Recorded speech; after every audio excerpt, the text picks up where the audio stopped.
La arquitectura de las ideas y todo lo que está detrás. El podcast que trata de los temas que están detrás del diseño. Cómo surgen las ideas, cómo llegamos a ellas y cómo es su arquitectura. Todo esto a continuación. Quien les habla, Moisés Ágreda y César Figueroa. Episodio 31. Hoy con el arquitecto, amigo, hermano, compadre, Cristian Ceballos, quien desde Francia nos hablará de su trabajo como arquitecto y creativo, tanto en solitario como en equipos multidisciplinares, y todo lo que está detrás. Cristian Ceballos Ugarte, Caracas, 1977. Arquitecto, diseñador de interiores y diseñador urbano, nacido en Venezuela y residente en París, Francia.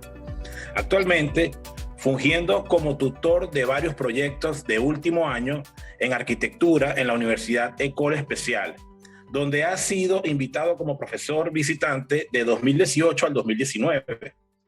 Desde el 2015 ha estado desarrollando una investigación personal que explora cómo las dinámicas culturales, productivas, creativas y educativas pueden potenciarse a través de la innovación en los territorios rurales y marginales, donde el fortalecimiento del patrimonio natural y cultural, la identidad y las capacidades y oportunidades profesionales tienen como objetivo crear alternativas diversas, sólidas y poderosas al desplazamiento de la población joven, actualmente atraídos por las áreas capitales. Este tema fue presentado al premio Harvard Will Wright 2020 y es el tema de su propuesta de investigación doctoral. En 2017 funda Cristian Ceballos Ugarte Arquitectos y actualmente desarrolla varios proyectos inscritos en el marco de esta investigación en Camerún, India, Venezuela y a través de una plataforma innovadora de asociación y networking con jóvenes arquitectos locales y comunidades llamadas la Comunidad Tropical.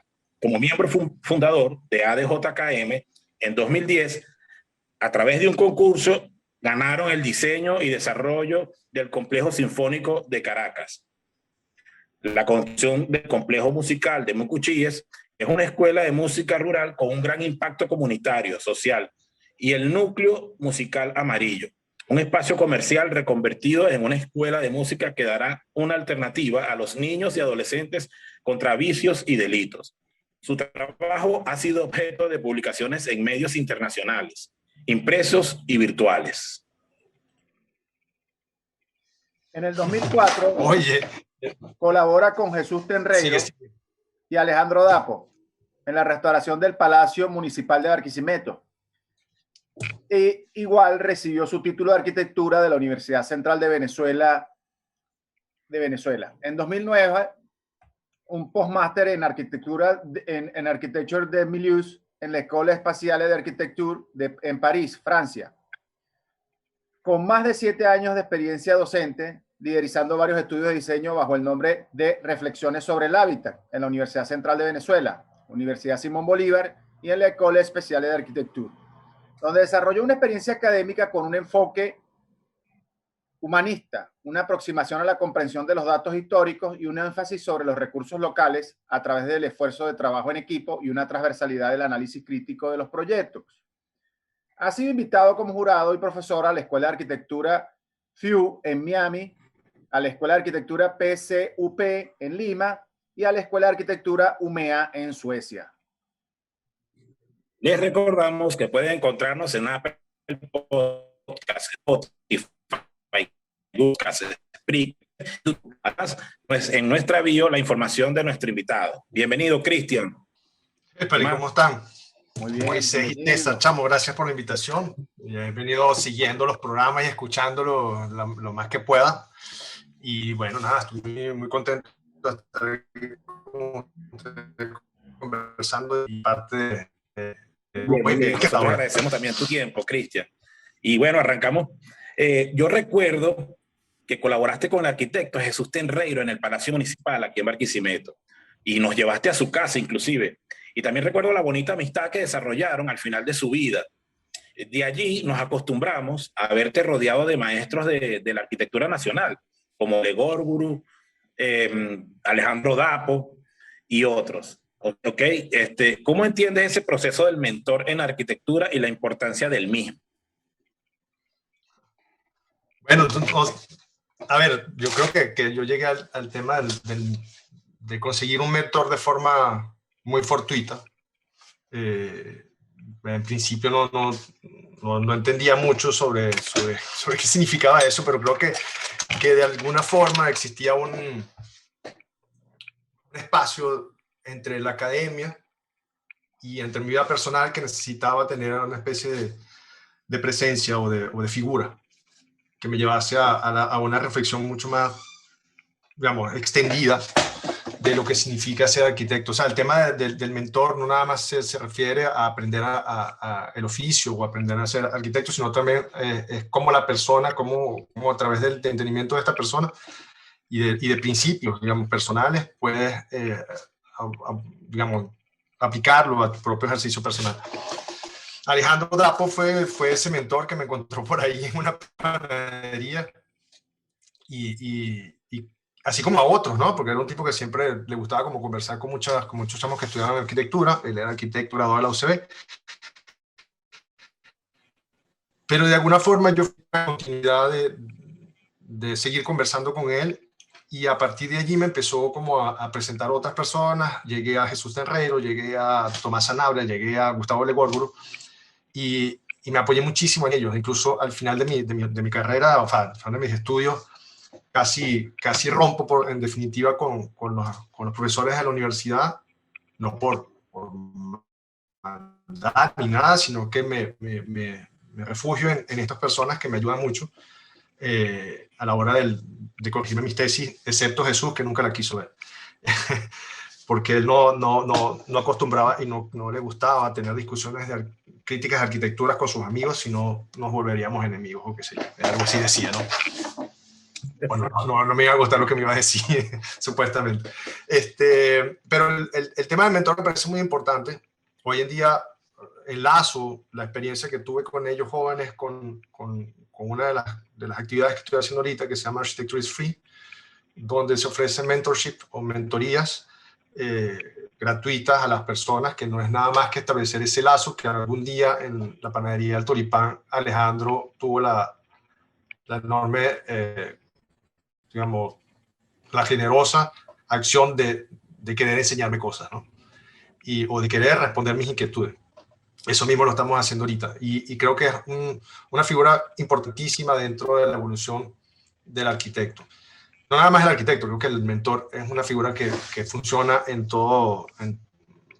cualquier ámbito profesional e incluso personal. Tenemos mentores o guías espirituales, tenemos mentores en la literatura, tenemos mentores en diferentes, digamos, carreras, pero lo que más uno aprende de estos mentores no es que fuese una universidad paralela o una fuente de conocimientos paralela o superior a la que ya tenía en la universidad. Simplemente es como un acercamiento mucho más personal y próximo a tu evolución y a tu educación que digamos, a centrar temas que no necesariamente ves en la universidad. Perfecto, Cristian. Y eso creo que ahora percola y hace que empieces como a producir un tipo tú también de mentoría. O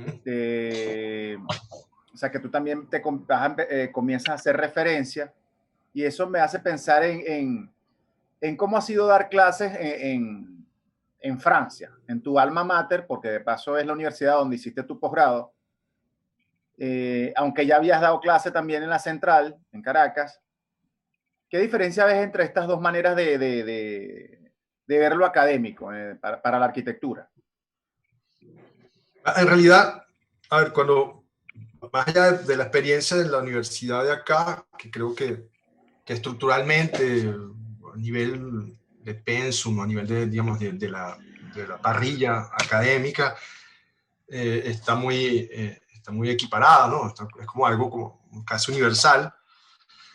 Lo que cambia obviamente es el tema cultural, ¿no? O sea, el aprendizaje de la arquitectura aquí se preparan arquitectos para, digamos, para otro tipo de mercado que no conocemos nosotros en Venezuela. De hecho, para mí siempre, aún sigue siendo materia de ajuste personal, porque nosotros, digamos, el enfoque en Venezuela siempre está dentro de una urgencia, dentro de digamos, atacar problemas muy, muy inmediatos. En cambio acá la gente, digamos, tiene como procesos de reflexión que van en escalas de temporalidades mayores, ¿no? Entonces, para mí hacer ese ajuste fue bastante difícil en principio, tanto como estudiante y ahorita como profesor. De hecho, el tema, el hecho de enfrentarme a dar clases acá en otro idioma y con otra cultura, pero en una escuela que tiene un porcentaje de extranjeros importante, porque es una escuela privada, y a la cual asisten muchos africanos, muchas personas, digamos, que provienen del medio tropical, hace que los proyectos que tutoree generalmente son proyectos de personas que comparten un poco la franja tropical. O sea, al final encuentro un nicho dentro del universo de la escuela. Hay cosas particulares, digamos, la existencia de la industria es mucho más poderosa que la podamos tener nosotros en Venezuela, y la reflexión sobre la materialidad está como, digamos, descartada en gran parte porque tenemos los recursos para poder ir a buscar en catálogos todo lo que existe, que son, quieres un ladrillo, hay 150 ladrillos diferentes, de diferentes composiciones, hecho con cartón, con reciclaje, hecho con gasolina, con lo que tú quieras.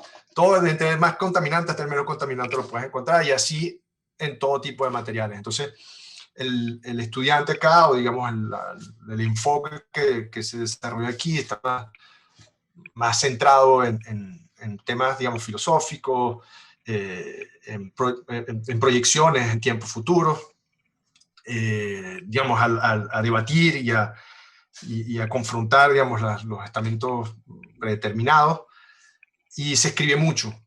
Acá, por ejemplo, todos los estudiantes a partir del segundo año empiezan a elaborar sus primeros memorias. Bueno, aquí se dice memoir, pero no es la buena palabra, se llama el proceso de investigación para llegar al proyecto que presentan.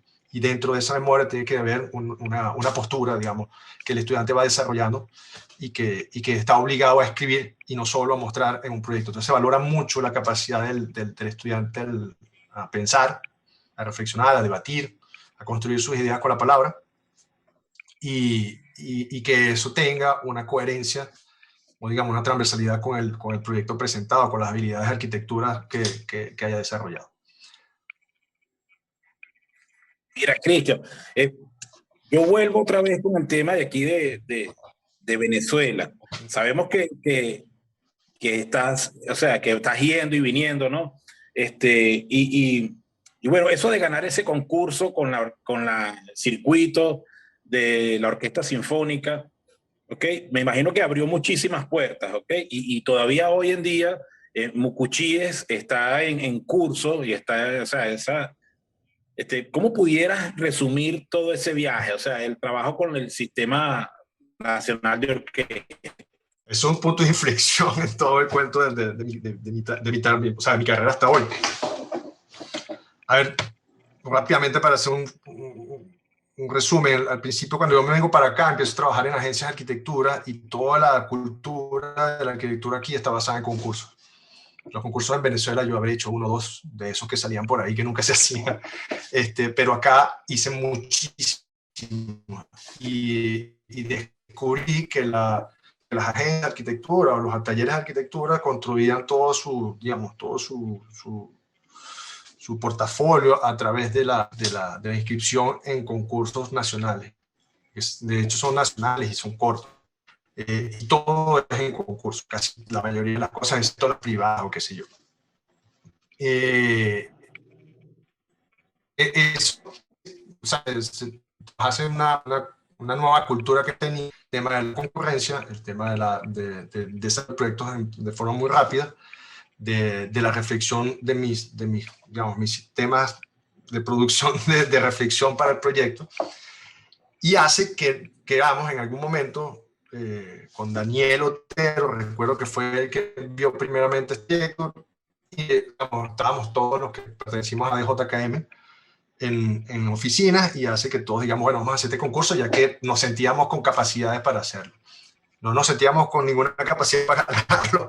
Cuando digo eso es porque una vez que ganas el concurso, llegas aquí, tú te sientes, y honestamente, para hacer mi testimonio, se siente como que ya alcanzaste aquello que siempre soñaste. Pero, o sea, dijiste, bueno, gané un concurso importantísimo.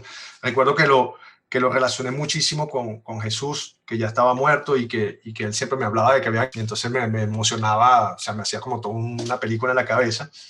Pero cuando llegué al país de nuevo, que eso me trae de nuevo al país, fue la excusa para traernos, y conocí eso fue, digamos, descomponiendo y deconstruyendo ciertos paradigmas que tenía en mi cabeza sobre hacia dónde quería llegar como arquitecto, o qué era lo que nosotros todos pensamos que es tener éxito como arquitecto.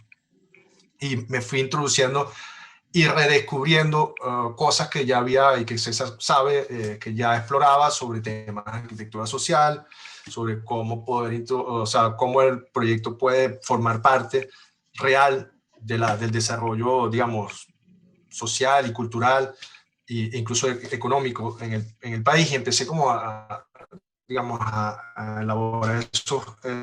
La Filarmónica fue maravilloso porque aparte armamos una oficina que incluso llegamos a tener, no sé, 18 personas. Trajimos a Javier Mogollón, que es mi amiguísimo. Alejandro Apo nos ayudó enormemente y murió lastimosamente, y nos permitió la dicha de poder contar y tener experiencias con uno de los acústicos mejores del mundo, como son Nagata Acoustics, aprender de sus formas. Nos permitió cruzarnos con tipos de la talla de Frank Gehry, e incluso estar entre los panel, o sea, entre el panel de personas que estaban considerando para ser sus arquitectos acá, o sea, ser los arquitectos en Venezuela que trabajarían en el proyecto en Barquisimeto.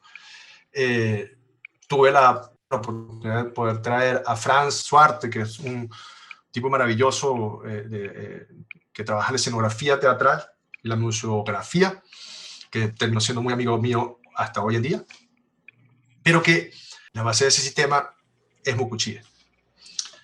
Los dos proyectos funcionan de forma diferente. La Filarmónica aparece a partir de un concurso lanzado con el mayor pompo, con todas las fotos después que ganas, con la mano con Dudamel, la mano con el maestro Abreu, todo el mundo, las fotos, el flujo del asunto.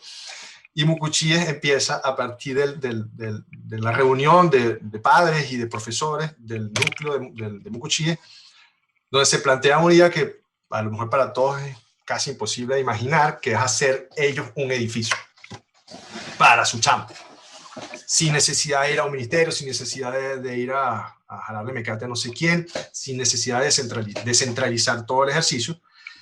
Y ahí entramos nosotros por casualidad, porque el director general del sistema nos llama y nos dice, mira, está esta señora, porque ustedes no la ayudan, porque están ahí como tirando flechas por todos lados. Entonces le dijimos, bueno, vamos a darle.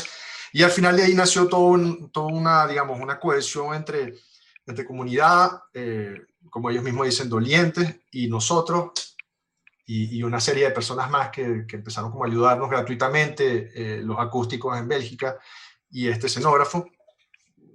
Y ahí, o sea, relaciono todo el tema de cómo podemos producir en proyectos sin necesidad de entrar dentro de los paradigmas a los cuales siempre estuve, digamos, impulsado a llegar, que era el concurso y la competencia y digamos, y ser el mejor y que nos pongan la medalla y tener primeros premios por todos lados.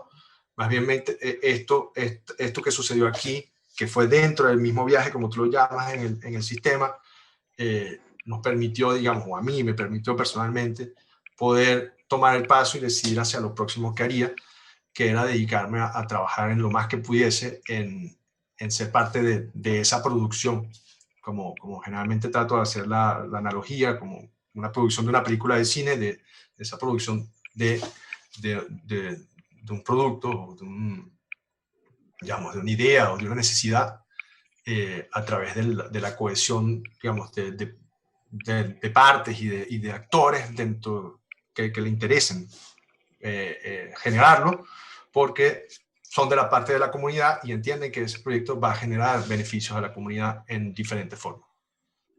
Claro, y que ese es un proyecto que es muy, a mi parecer, es muy bonito, muy acorde con la imagen, una imagen que da cierta monumentalidad a ese lugar, que se adapta muy bien a ese lugar, inclusive a las pendientes, y que lo que me parece más interesante es que la imagen está ligada al ser posible, al poderse manifestar. Eso me parece que es lo mejor de ese proyecto, y que considero que más allá del que ganaron, que ojalá se pueda lograr en algún futuro posible, este es una manifestación más real de lo que realmente somos como país, cuando queremos hacer las cosas bien. Pero lo que sí creo es que nos permitió, tanto a la Fundación como a nosotros, entender que los caminos para llegar a la grandeza no necesariamente son inmediatos, sino que necesitan ir poco a poco unido. O sea, el proyecto que se hace en la cúspide de la pirámide, en donde no había conversación con absolutamente nadie, a menos que sean los personajes que nos habían determinado el maestro hebreo y el maestro hebreo mismo. En cambio, en Mucuchíes se habla con los padres, se habla con los niños, se habla con los... O sea, la comunidad lo tienes ahí. Y eso con los valores del sistema, que tal vez el proyecto de los 200 y pico de millones de dólares que se pretenden gastar, que obviamente quiero que se haga porque también lo adoro y me encanta, y todos nosotros nos esforzamos muchísimo para que eso fuese, pero yo lo que sí diría es que los proyectos como Mucuchíes deberían ser mucho más. Okay. En Mucuchíes, se puede decir que Mucuchíes fue más genuino. Que la palabra es coherente porque ser genuino también podría venir del otro proyecto, porque podría ser genuino a través de ciertos comportamientos, digamos, o ciertas reflexiones o paradigmas que tenemos nosotros como sociedad. Es decir, siempre me acuerdo con César hablábamos que en Venezuela teníamos esa idea, o siempre tenemos esa idea de quién hace lo más grande. Me acuerdo que el arco que hicieron en Santa Rosa era el arco que tenía el tablero ¿cómo se llama?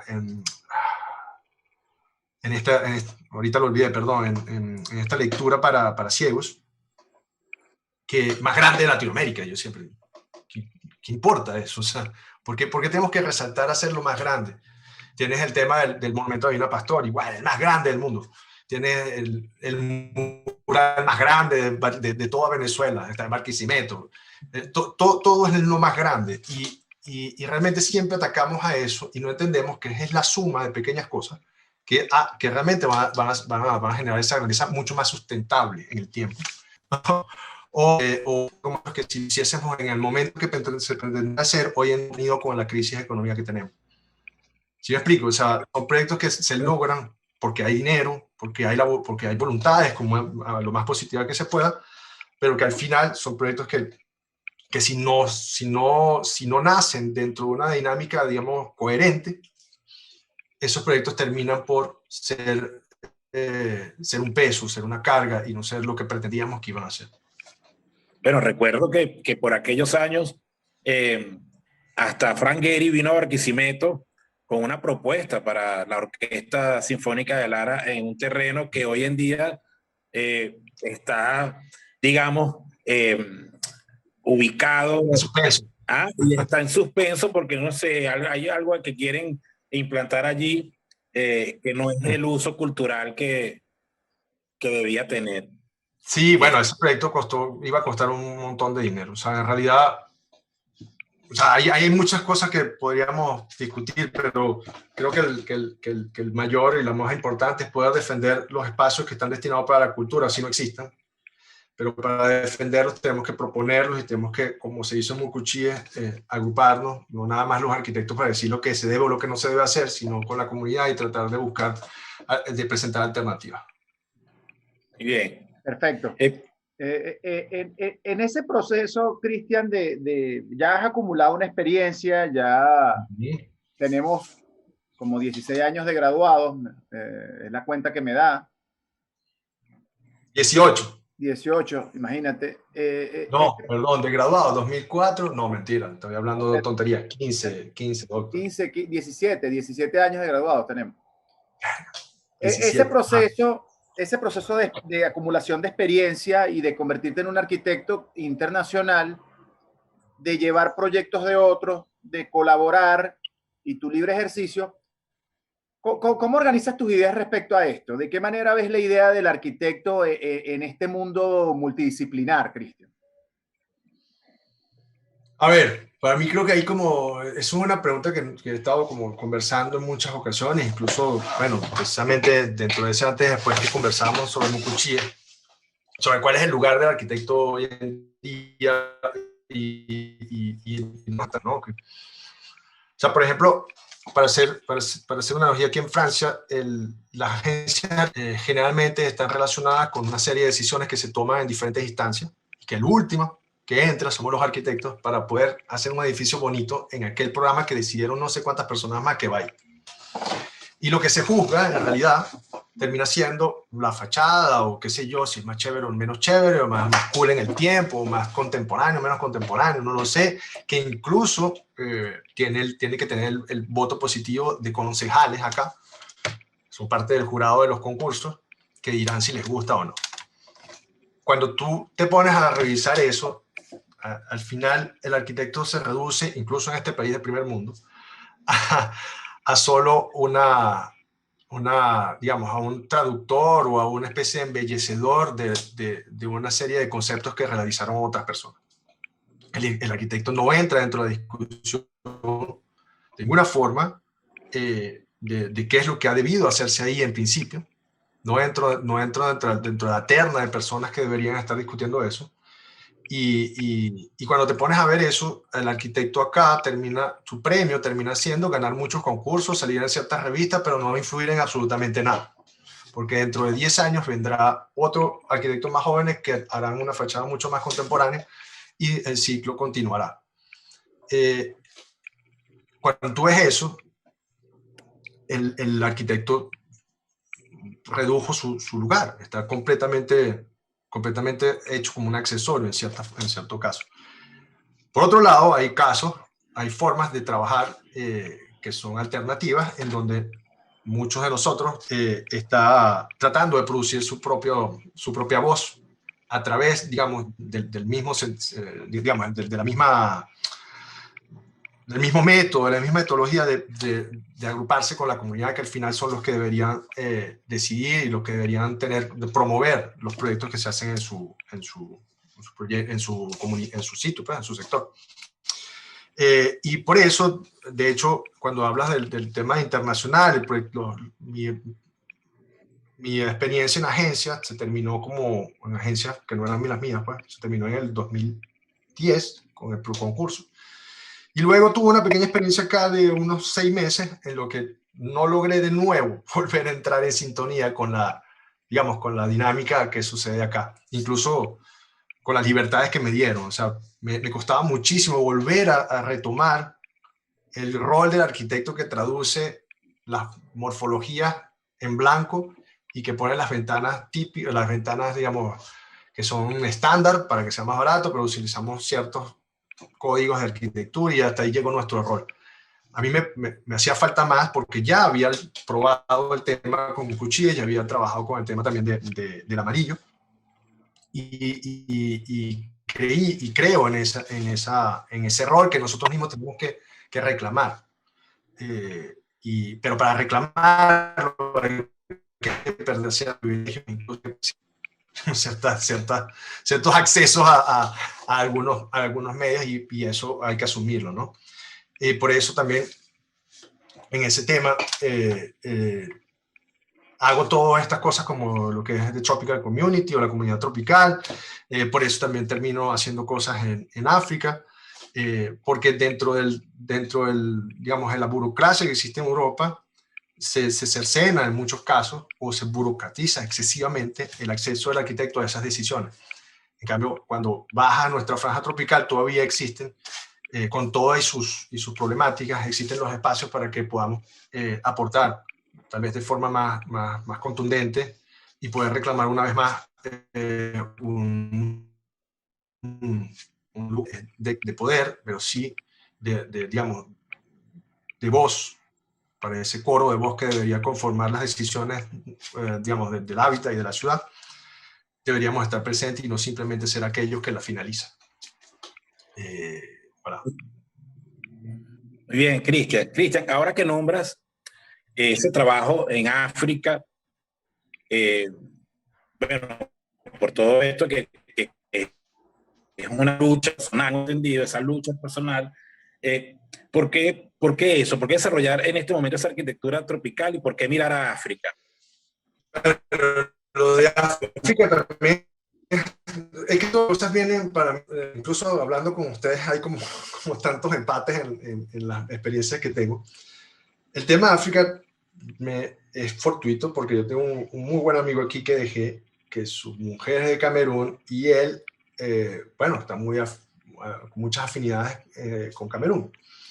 Y él se encuentra, digamos, tratando de hacer un proyecto que le encomendaron, pero tiene limitaciones, digamos, en tiempo, en capacidad y tal, y me dice, mira, vamos a compartirlo juntos. Entonces yo entro con él. Digo, perfecto, vamos a darle. Y ahí empezamos toda una serie de trabajos, es lo que es la Dibamba, que es un master plan para un cliente, una familia privada que su papá le dejó esos terrenos y que son unos tipos que entre otras cosas, entre otros oficios, uno es chofer en Nueva York, la otra es doctora en no sé dónde, o sea, es un montón de hermanos que están tratando, digamos, de ir más allá, ¿no? Y eso nos lleva, o sea, me lleva al África, digamos, presencialmente en hecho de proyectos, pero previamente ya yo tenía esa inquietud de cómo, de dónde un arquitecto como yo, que vengo de Barquisimeto, que me formé en Barquisimeto, que mis maestros fueron gente, digamos, de Venezuela, y que de cierta forma no encontraba mi lugar aquí en la arquitectura francesa, europea. Es más, no me interesa, no me siento identificado de ninguna forma a decorar fachadas. Más bien me interesa poder ser un puente entre, digamos, posturas filosóficas, académicas, que más que tendencia arquitectónica, cómo yo podía encontrar un lugar en donde poder seguir manifestándome como arquitecto que no sea así, nada más Venezuela. Y África, o sea, este amigo con Camerún me lo pone digamos, fácil, me abre la puerta rapidito. Y ahí empezamos otra vez a trabajar en otros proyectos sociales como Conye, que es un proyecto para acoger a la gente desplazada por conflictos, digamos, étnicos. Y en medio de todo ese proceso, armo lo que es el Tropical Community, que hacemos proyectos con arquitectos jóvenes o estudiantes en finales de año, para poder poner en práctica todo este cuento que he venido conversando sobre, digamos, producir tu propio proyecto, cómo ellos pueden, en vez de soñar en emigrar y ir a trabajar como alguien más haciendo líneas y dibujos en oficinas de arquitectura europea, más bien se le da digamos, esta variante que la pueden escoger o no, que es de poder desarrollar metodologías digamos, de producción de proyectos, de identificación de problemáticas y de trabajo comunitario para que ellos terminen siendo una voz dentro de su comunidad, a la cual me acabo de referir con el problema de cuál es el lugar de los arquitectos hoy en día dentro del concierto, digamos, de las decisiones. Y al final todo esto termina concretándose y no es solo mirar a África. África es simplemente lo primero que se me puso enfrente. Pero si me hubiesen dicho ve a Tailandia, voy a Tailandia. O sea, si el pana mío estuviese casado con una tailandesa, al final terminaría en Tailandia. Lo que sí es seguro que si él me dice vamos a hacer un proyecto en Finlandia, mi emoción no fuera igual. Si fuese finlandesa, la cosa no me hubiese puesto a ser de Arctic Community. Lo que trato de decir es que todo tiene su hilo, ¿no? Claro. Entonces, claro. África no es un fin, ni era una idea. África es un vehículo que me permite, digamos, expandir esas áreas de conocimiento para mí, porque estoy aprendiendo un montón, estoy reconociendo, digamos, cosas que no entendía antes, como cuál es la relación con nosotros con la cultura africana, Y ahorita, aparte de trabajar con la Perú, estoy trabajando en Pune, me introduce a temas que nunca había tocado, que son temas religiosos. Sabes que los hindúes tienen una religiosidad bastante prolífica y fue sumamente interesante. O sea, al final es un proceso para mí, o son vehículos para seguir aprendiendo y seguir expandiendo mi universo. ¿Esto de África te llevó también a la India? O sea, ese contacto con esta muchacha. No, en realidad, con el tema de las redes sociales a veces me llegan como mensajes de personas, ¿no? Como que, mira, yo quisiera hacer un stage contigo. O sea, de alguna manera la gente cree que yo tengo una oficina gigantesca y no puedo contratar a un montón de gente, pero es por decisión propia en realidad, porque si no, no pudiera hacer, tendría que hacer proyectos que no me gustan hacer para poder pagar gente. Entonces prefiero mantenerme como balanceado en ese sentido. Pero cuando vienen gente, por ejemplo, como de Níger o viene gente de India, trato digamos, de presentarles digamos, el tema de la comunidad tropical. Y bueno, y si se empatan en la idea y se lo disfrutan, pues entonces armamos digamos, comenzamos a trabajar. Ahorita ya empezamos a trabajar con una gente de Guinea, pero que vive en Estados Unidos. Entonces, bueno, la idea de toda esta plataforma es poder desarrollar estos, digamos, estos instrumentos de aproximación a la producción del proyecto que tengan ejemplos como el caso Pune, el caso Níger, el caso Camerún, el caso Guinea, y que sean objetos, o sea, sean libres de consulta, sean completamente reproducibles. Trato para finalizar esa idea, la primera pregunta que me hicieron, que era sobre la importancia del mentor, y explicaba que durante ese proceso de volver a migrar hacia Francia, muchas veces tuve esos flashbacks de conversaciones que tenía con Alejandro, con Gustavo, con Jesús, y que siempre se traducían en tienes que ser fiel a lo que haces, tienes que tener principios de trabajo, tienes que ¿verdad? ser honesto en lo que desarrollas, o sea, y de hecho, recuerdo unas experiencias con ciertos programas que no me gustaban, me hacían sentir con una ansiedad absurda. O sea, estos mentores construyeron en mí unas especies de autodefensa que muchas veces pueden ser negativas, porque muchas veces me dicen, pero perdiste esa oportunidad, o por qué no agarraste ese proyecto, o por qué no haces aquello. Pero al final lo que hacen es siempre conducirme o mantenerme en el cauce de lo que a mí me hace feliz hacer. Entonces el mentor, creo que es la figura o la importancia para eso, es que te da esas herramientas para que tú en el futuro puedas seguir conduciéndote dentro de los ideales y digamos, y la huella particular que deseas dejar en lo que haces, ¿no? Súper interesante eso que dices de mantenerte fiel a los principios, y que ahí sí tiene todo el sentido el enlace con la parte de la mentoría. Cristian, Architecture is Free. Háblanos de esa nueva iniciativa con ese nombre tan potente. Ajá. Bueno, el nombre potente, yo sé que tiene ciertas connotaciones, pero bueno, la Architecture is Free la arquitectura es libre. Se traduce de esa forma, esa es la connotación con la que se hace. Es un proyecto al que entro, yo no lo creo, yo entro dentro de él porque cuando lo leo se inscribe dentro del montón de cosas que ya estaba realizando, se inscribe incluso dentro del tema del Tropical Community, que al final yo termino siendo yo y Alexander y la gente que está dentro del cuento de la comunidad tropical, terminamos siendo una suerte de mentores para estos muchachos. Como eso se inscribía directamente, yo le escribo a esta persona que se llama Daniel Horowitz, que fue un tipo formado en buenas universidades en Estados Unidos, que incluso trabajó con Robert Venturi y su esposa, y que de alguna forma también, según lo que él me cuenta, tuvo como esa voluntad de romper con esa secuencia que llevaba, porque tenía esa necesidad de crear algo que fuese mucho más allá del simple ejercicio, digamos, del arquitecto al cual estamos algunas veces obligados a cumplir. Y que en estos tiempos, tú mismo lo sabes, los arquitectos cada vez están expandiendo más los horizontes, aunque resulta a veces difícil. Esa iniciativa es simplemente dar acceso a personas que no tienen realmente acceso a la universidad, Estamos hablando de una manera de pensar americana. Acuérdate que en Estados Unidos estudiar cuesta billete, cuesta dinero.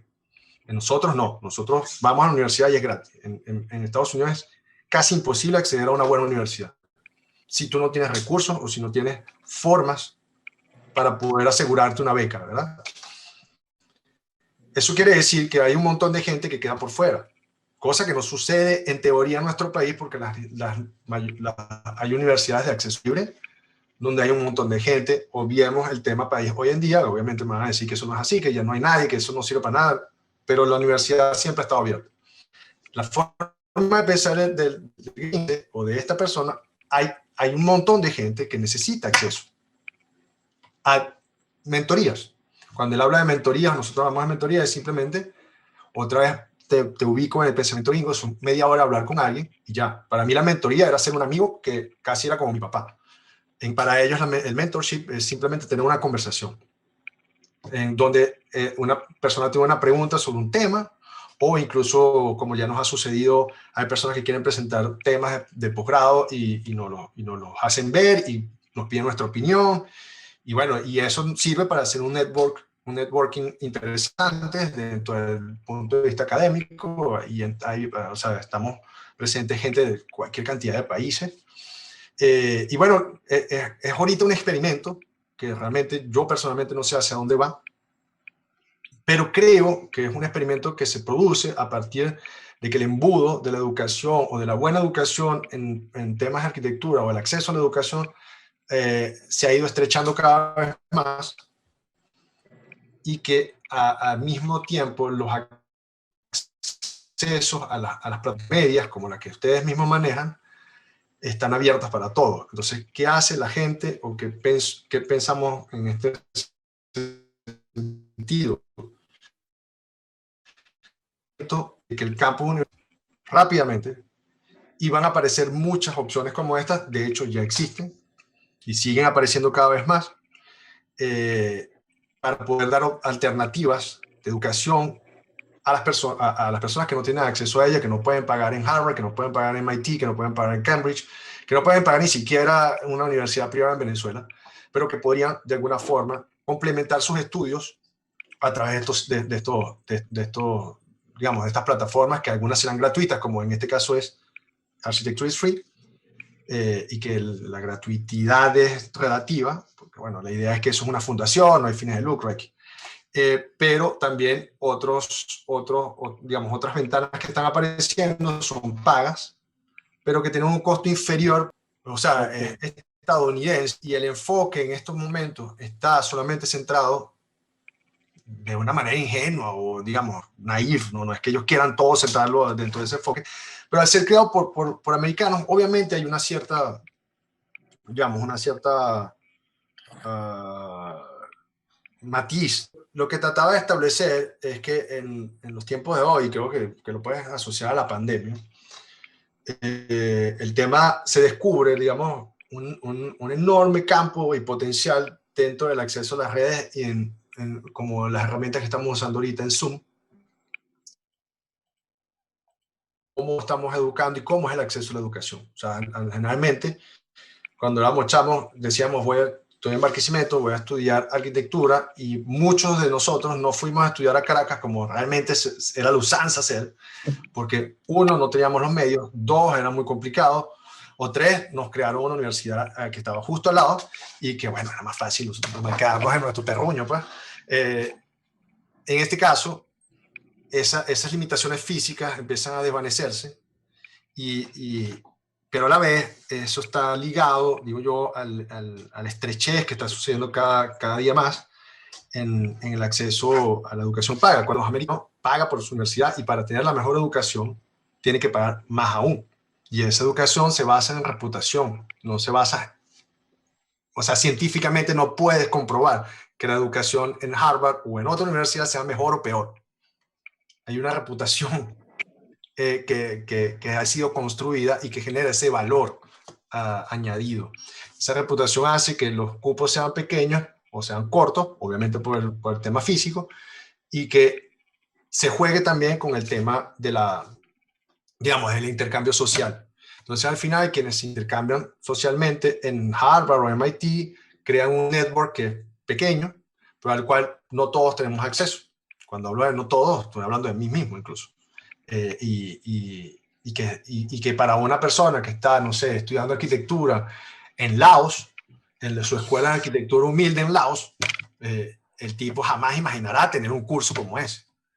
Entonces, ¿qué hace Architecture is Free? Tratamos de agrupar la mayor cantidad de personas que sí tienen acceso, gente que estudia en el SCI, gente que estudia en MIT, gente que viene de Pratt, gente que viene de universidades, digamos, prestigiosas, de prestigio, y que esas personas den o accedan a tener esas mentorías con un acceso libre a estos chamos, sin que tengas que hacer cursos en línea de no sé cuántos dinero, porque obviamente no lo tienes. Entonces, o sea, si podemos hacer un balance a través de estas plataformas para que la mayor cantidad de personas tenga acceso a la arquitectura, o sea, arquitectura libre, es algo en lo que me gustaría ayudar. Lo que decía también es que, en parte, el experimento de Architecture is Free aún no tiene como un destino, no tiene como no visibilizamos el próximo paso hacia dónde se convertirá. Lo que sí sé es que, y de hecho somos parte de uno que se está gestando, es que la educación, o sea, este fenómeno del Zoom, este fenómeno de la distancia, o del webinar y todo este cuento, va a terminar explotando el embudo de la universidad o digamos, ese pequeño pico que está arriba, y va a obligar, no nada más a estas universidades que se adapten a ese tiempo, pero sí también yo creo y estoy muy seguro que la estructura y digamos, de los estudios en el futuro van a revolucionarse a partir de eso. Y van a ser de mucho mayor acceso. Perfecto. Bien.